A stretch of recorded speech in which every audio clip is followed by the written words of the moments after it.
乜原來坐電梯真係有凳坐？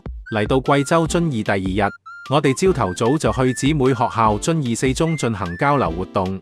兩校交換禮物之後，遵義四中嘅同學準備咗8個交流活動俾我哋去參與，有機械人表演、英語交流、籃球友誼賽同埋足球友誼賽。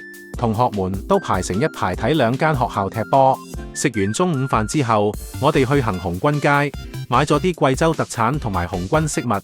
到咗晏晝，我哋去咗烏江寨景區，遊走景區嘅特色建築同埋睇呢個水上飛人嘅表演。食完晚飯之後，我哋都係去返下晝去過嘅嗰個廣場睇表演。呢次水上飛人表演加多咗啲精彩元素，廣場上面就有好多學生一齊睇啦，同埋有呢個無人機表演。我哋尋晚喺酒店寫咗封信讚遵義嘅秋天好靚，點知第2日酒店服務員寫返封信話幫我哋加咗2支水，大家覺得要寫返啲咩多謝返佢哋呢？